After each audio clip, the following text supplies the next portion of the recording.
आणि परळीमध्ये मुंडे कुटुंबियांनी मतदानाचा हक्क बजावला। पंकजा, प्रीतम आणि धनंजय मुंडे यावेळी एकत्र पाहायला मिळाले।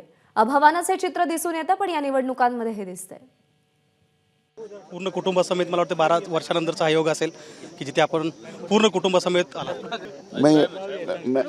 मला नक्कीच 2009ला ज्यावेळेस पहिल्यांदा पंकजाताई म्हणजे त्याच्या अगोदर लोकसभेला पहिल्यांदा मुंडे साहेब उभे होते आणि ज्या तडफेने मी स्वर्गीय मुंडे साहेबांच्या त्या लोकसभेच्या निवडणुकीमध्ये अभूतपूर्व काम केलं, ऐतिहासिक मतांनी मुंडे साहेबांचा विजय केला। आता त्यानंतर पंकजाताई स्वतः विधानसभेला उभे राहिल्या, त्यांच्या प्रचाराचा प्रमुख मी होतो। आज विधानसभेला त्यांना त्यावेळेस मतदान केल्यानंतर पुन्हा आता त्या लोकसभेला जात आहेत, त्यावेळेस लोकसभेला त्यांनाच मताचा मतदान करण्याचा जो काही नियतीने या ठिकाणी योग घडून आणला आहे, मी त्या भगवंताचे आभार मानतो की प्रत्येकाच्या जीवनात प्रत्येकाच्या कुटुंबात एक प्रारब्ध असतो, तो भोगावा लागतो। 12 वर्षे तो आम्ही एकमेकांनी घरामध्ये जे काही वितुष्ट झाले त्याचा आम्ही भोगला आहे, पण नियतीने शेवटी सगळ्यांचं ऐकलं आणि आज कुटुंबात आम्ही अगोदरच एकत्र झालो होतो, एकरूप झालो होतो। पण आता राजकीयदृष्ट्या एक राहिली होती अडचण, ती सुद्धा भगवंतानी महायुतीमध्ये राष्ट्रवादी काँग्रेस पार्टी एकत्र आल्यानंतर ती सुद्धा अडचण दूर केली आणि आज त्या उमेदवार आहेत।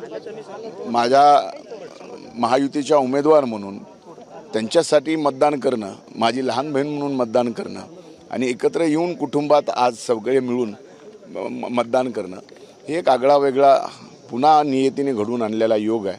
आणि मला असं वाटतं की याचा नक्कीच मला जेवढा आनंद आहे तेवढा या विश्वात आज कुणाला आनंद होत नसेल। त्याच नियतीसंदर्भात आपण बोलताना सांगितलं की व्यासपीठावरून गोपीनाथ मुंडे यांचं निधन 3 तारखेला झालं, 3 जूनला। 4 जूनला पंकजा मुंडे यांनी त्यांना अग्नी दिला आणि त्याच 4 तारखेला निकाल येणार आहे।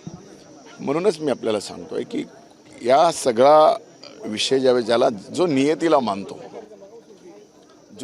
मानतो त्या सगळ्या घटनाक्रमाला आपण मान्य करायला पाहिजे। हे खरं आहे की त्या दिवशी प्रत्येकासाठी दुःखद दिवस आहे।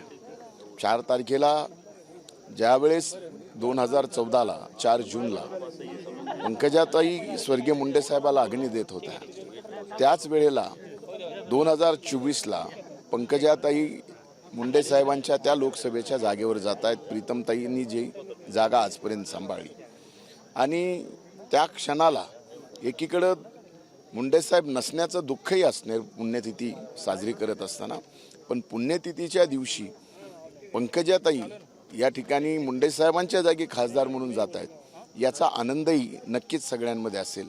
आणि स्वाभाविक आहे की देशात च्या सार्वभौम सभागृहामध्ये जाण्याची संधी या ठिकाणी मिळते आहे, त्याचा एक आगळा वेगळा आनंद आहे। तर आपण ऐकलं की एक आनंद आहे। दुसरा की पंकजा मुंडे त्याच दिवशी निवडून जात आहेत ज्या दिवशी गोपीनाथ मुंडे यांची पुण्यतिथी आहे।